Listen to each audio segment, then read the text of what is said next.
Հզոր պայթյունից գիշերը ցնցվել է Նյու Դելիի կենտրոնը։ Տուրիստական ամենահայտնի Կարմիր ամրոցի մոտակայքում մետրոյի կայարանի մոտ Hyundai մեքենա է պայթել։ 12 մարդ զոհվել, 25-ը վիրավորվել են։ Ականատեսների վկայությամբ մեքենան դանդաղ շարժվելիս է եղել, կանգ է առել կարմիր լույսի տակ ու պայթել։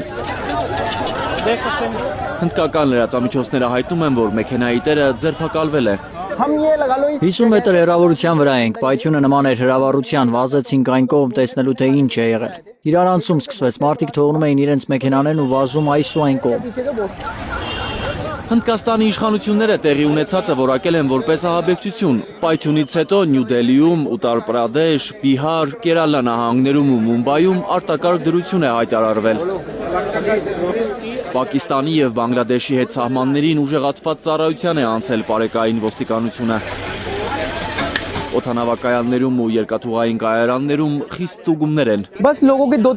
2-3 մարդու կարողացանք օգնել։ Վիրավորներին տեղափոխեցինք հիվանդանոց։ Պայթյունի վայրում մարդկանց մարմնի կտորներ էին։ Փողոցի տեսախցիկները ֆիքսել են, որ պայթյունից առաջ Hyundai մեքենան Կարմիր ամրոցի կայանատեղիից է դուրս եկել։ Վարորդը մենակ է եղել։ Կասկած կա, որ ահաբեկչությունը պլանավորվել էր այլ վայրում իրականացնել, սակայն Կարմիր ամրոցի տարածքը այդ պահին բազմամարդ է եղել ու ահաբեկիչը քաղաքի բանուկ հատվածում է գործի դրել պայթուցիկ սարքը, որ զոհերը շատ լինեն։ Հնդկաստանի վարչապետ Նարենդրա Մոդին ցավակցել է պայթյունից զոհվածների հարազատներին։